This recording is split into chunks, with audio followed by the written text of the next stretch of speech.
Today's episode, we're going to talk about how we open the floodgates to happiness. This is what it's all about, is doing the things in life that we enjoy simply because it brings us joy. So this is part 2, and we're going to go get some nuggets here. Let's go. Welcome to Life Mastery Podcast. I'm Jen Mack, Lady of the Mind, your host, energy healer, and intuitive coach. This is where we learn to master our lives and ignite our spirit, one nugget at a time.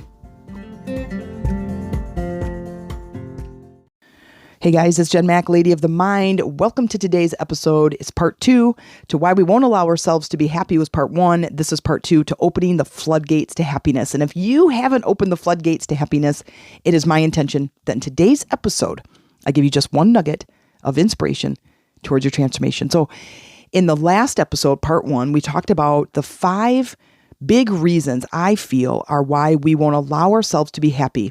And in today's episode, we're going to take those 5 and we're going to say, okay, if I had that reason why I won't allow myself to be happy, what am I going to do about it? And we're going to basically flip it on its head and combat that reason. So if you had reason, let's say reason number 1, fear of the outcome, fear of what would happen if I did that? What would happen if I just did things that made me happy? The worst case scenario is you'd probably be happy. But we're going to combat that. We're going to learn how to switch these around and start going with the flow. Now, I hope you did the activity, which I gave in the first part, which was to write all those things down that you thought would make you happy. Write your big list, whatever that is for you.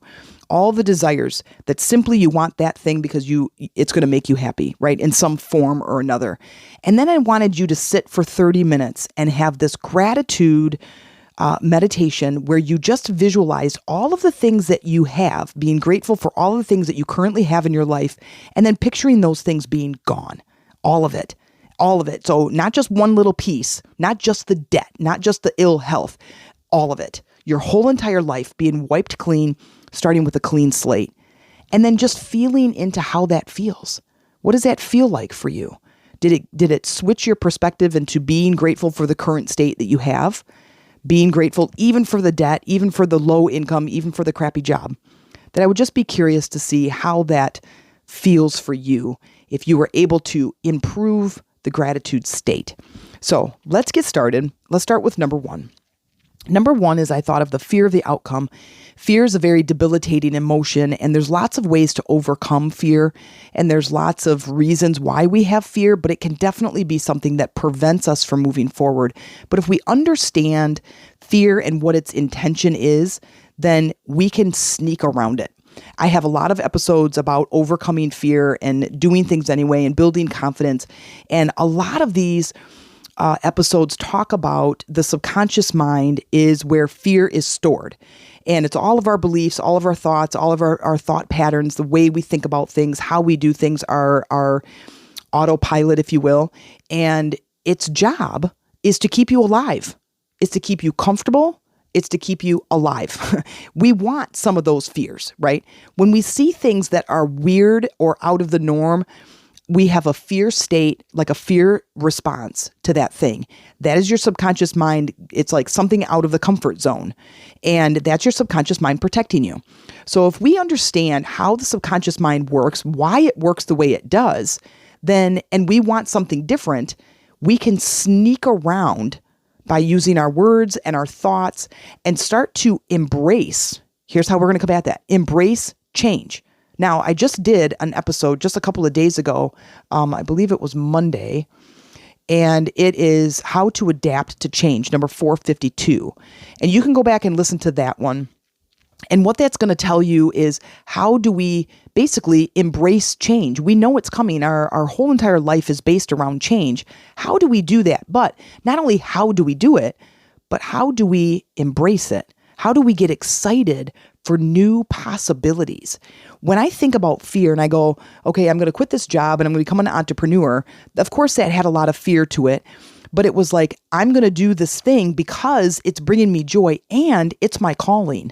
It is my purpose. I know that I'm going to be taken care of, but I opened the doors to the possibility, what could come from this? What cool, good things could come from this new direction I'm taking? Now, I had to change my words. I had to release beliefs and patterns that weren't working for me. And I had to move into like this limitless space. In order to do that, I had to think differently. I had to overcome that fear. Ask yourself, what's on the other side of it? If I change directions in my life, what's on the other side of this fear? What could I possibly experience? That is a wonderful way to start looking at fear in a different way, but really waking up to, what am I afraid of? And if that thing happens, what can I do? Maybe I have to educate myself. Maybe I have to do something different. I have to learn something different. I have to adopt a new skill. Like I had to adopt a lot of new skills to be an entrepreneur versus just walking into a job every day that I hated to collect a paycheck. If the world was ending, would you go to that job? If the answer is no, then I suggest you start looking for things that would bring you joy. That's just my thought. Okay, so number one, to combat the fear of the outcome is allowing for possibilities and embracing change. That's fun and exciting. It's going to really help you to overcome the fear of the outcome. All right, number two. Number two was the social norms.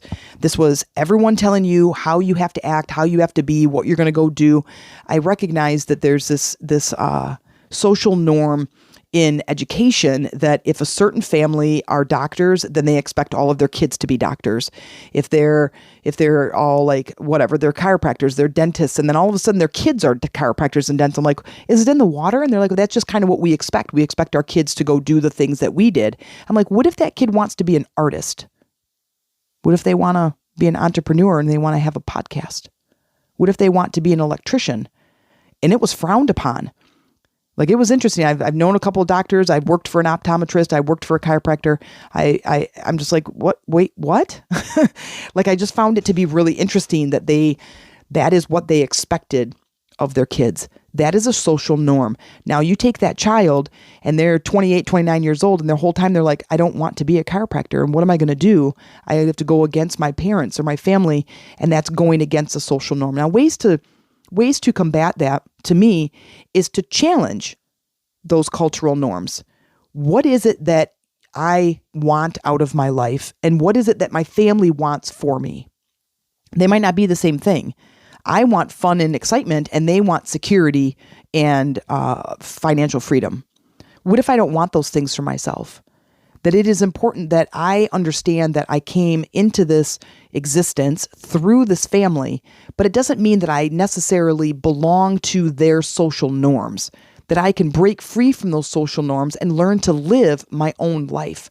And you're going to do the same thing that we did. And maybe the path won't be easy because your family's, they're all chiropractors. They're going to know what to do to help you to become a chiropractor. You're going to have the inside scoop on all of that. But you might not have happiness. And then it seems to me that somewhere down the road, you did your happiness for someone else. And that's like the worst kind of happiness. I did this thing because it would make you happy. And because I'm not happy, you're not happy either. Now, nobody wins, right? So I think it's important to recognize that we're in this journey. We came into this space alone, and we're going to leave alone. And my job is to build the best version of myself and my life experience that I can. And I hope you adopt that too. You might have to, there's going to be some resistance around you. And I combat, that's combated. Is that a word? But I pushed up against that, growing up gay. I pushed up against the religion sector. I pushed up against, my mom's beliefs about how I should be and how I should act. I pushed up against lots of friends who all of a sudden weren't my friends anymore because of my sexuality. And it was hard for me to butt up against that. But here's the thing. I'm happier now than when I was seeking those friendships and seeking that approval from outside of me. Because if I'm going against the grain, then I'm creating discord in my own body. And I don't know about you, but it doesn't matter how sick you get. Those people are not going to come around and do anything to make you happy. That happiness comes from the inside. So challenging the cultural norms. And then also the second part of that is aligning with new people. Aligning with people who accept you. Aligning with more people that are like you. I think it's really important that we build our community of people who are going the same way. I grew up with people who my whole family go to school, get good grades, get a good job, stay in the job. Even if you hate it, live there, do there, be there 45 years, and then maybe you retire with some sort of a pension. Well, that's kind of going away. Like, people are hardly getting 40 hours a week. Every job is like part-time, and nobody's getting insurance, and nobody's 401ks, maybe pensions. I doubt it. Depends on, really where you're working and what kind of degree you have and what field you're in. But the world of entrepreneurship is sweeping the nation. Like, I know kids that are making money, 13, 15, 19 years old, that are making buku bucks, and they're entrepreneurs. The technology is like this rocket that has launched, and kids that are being born with smartphones in their hands, they are learning how to make money by turning their smartphone and turning their camera on. That's it, right? And so the social norm of us going to school, get a job, get a degree, do these things, go to school, go to this school, then get that degree, and then you get a job and you stay there for 1,000 years, that's going away. That's not going to be the same. It's there. I mean, we need doctors and lawyers and teachers. That's going to be there, but the entrepreneurial world is sweeping the nation. And you can take your side hustle and create joy. So finding those people, find your tribe, find your people. And entrepreneurs hang out with entrepreneurs. Chiropractors hang out with chiropractors. Teachers hang out with teachers. Find your people, whatever that is, and start learning from each other and creating those communities. So on to number 3, guilt and shame. Guilt of doing things that make me happy. Guilt of doing things that bring me joy simply for the fact that they bring me joy. Like, why would I do that? It makes me feel guilty.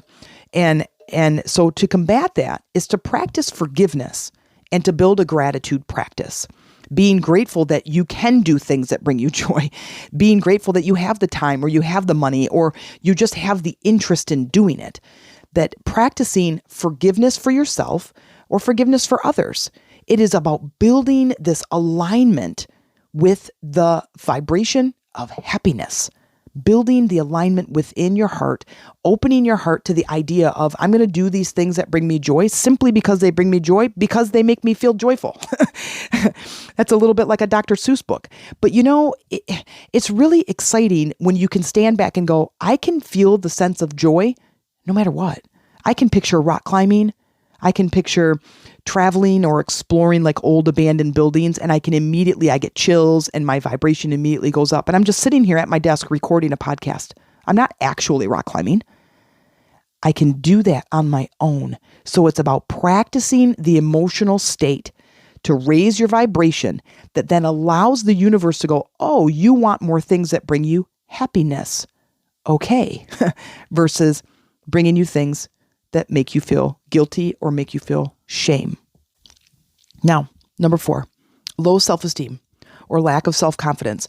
This is a tough one because if you don't feel worthy, you don't feel deserving, this can really bring you down. This is a low energy state, and not much good is going to happen from that. It is about standing up and stepping into a higher version of yourself. Now, when you start this process, you might only be able to do it for 3 minutes, and you're like, okay, and then just totally tank. But the next day, you might be able to do it for 5.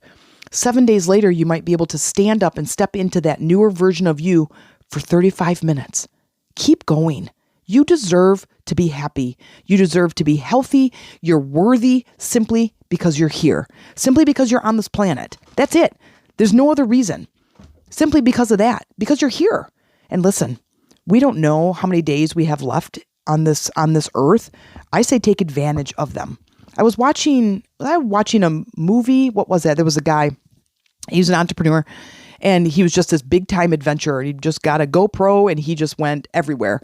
He jumped off of cliffs. He was scuba diving. He was doing zip lines. He was all over the place. And he was at these fancy restaurants, traveling all over the world. Now, at the end of his days, what kind of life is he going to be describing to somebody?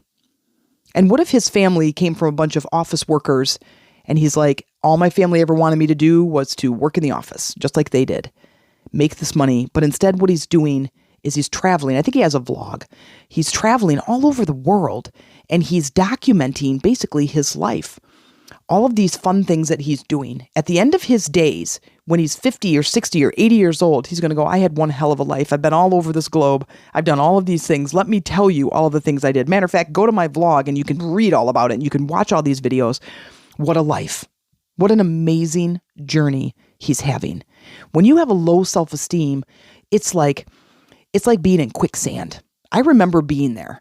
And I remember the transformation. It was a long haul and it was slow going, but it was every day standing up and doing something for myself. Just because I was standing up, I was getting up, I was doing things because I needed to love myself. And I want you to do the same thing. So combating that is to change your self-talk. Change your self-talk. Stop saying that old story that doesn't work anymore. That old story that is, I'm not good enough. I'm not worthy enough. I don't deserve it because I did something somewhere, right? We've all done something somewhere, but we're still on the planet. We're human and we have these circumstances, right? And we have these skills and the knowledge that we had. And of course we made the choice that we did. And maybe we learned from it. Maybe we didn't. But either way, you deserve to be happy and you deserve to feel good. But I will tell you this, if you're in a low vibrational state, you're not going to attract the things that really make you happy. You're not, ever. It's not how the world works. You have to put out the energy that you want to get back. So you have low self-esteem. Let's do something about it. What is it going to take? What if you could change your words and stop telling the story and start telling a new story to allow those things to start showing up in your life? How long would you do that for? What have you got to lose? So it's about changing your self-talk to something more positive. I have tons of episodes on affirmations and words that matter, and changing your self-talk and empowering how you talk to yourself. There's tons of episodes on it. You can go listen to any of those, and it's going to help to equip you. And when you're equipped, you start to have more confidence.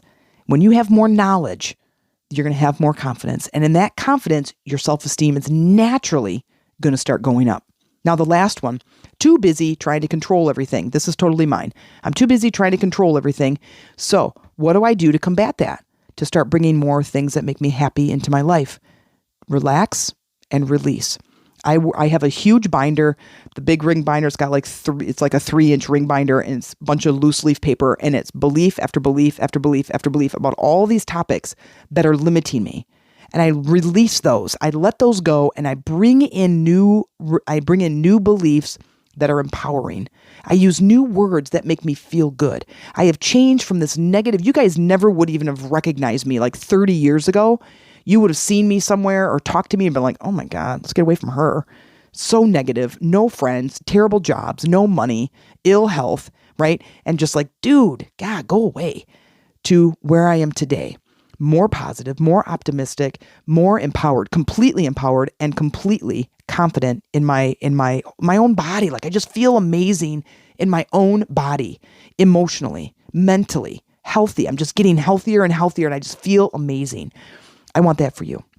So it's relaxing and getting into the flow. You want to learn more about getting into the flow, go back to episode 450, how to get in the flow of life. It's so good to just be the ease and flow of things. So when I'm trying to control everything, I am not only kinking the hose, but I'm going against the universe. That's like trying to put a cloud over the sun. You just can't do it. The sun has all this power and you're trying to shade it. You just can't, right? So how about we enjoy the sun, right? We can take care of ourselves how we need to, but enjoy the sun, enjoy the flow. Surrender and release. Release what's not working for you any longer. You can't control things. We have to let things go. We have to relax into the flow of life. Lots of episodes about that as well. So these are my open the floodgates to happiness. These are ways to combat those first where I talked about how we won't allow ourselves to be happy. So if this is something that's you, my outro when the music starts is going to be how to connect with me to coach. If you want to coach with me, you want to have some conversations and how I can best help you to overcome some of these fear-based and these limiting beliefs that are just not serving you any longer. So listen to that outro if this is something that you're interested in. Also, hang out in my Lady Rising group where we're going to start talking about the episodes and start communicating with each other so we can build that community of support. I look forward to getting back with you and getting in the groove of how we can create more happiness and flow, and I'll talk to you soon. Wow, that may have felt like a lot of information in today's episode, but if you're looking for support and a deeper knowledge of what we talked about today, then let's connect. You can learn more about how I work and how you can work with me. Send me an email to the meditationroomtc@gmail.com, subject line, let's talk. And in the meantime, you can join my online Facebook community, Lady Rising, and mention that you came in through the podcast. I look forward to supporting you and connecting with you there.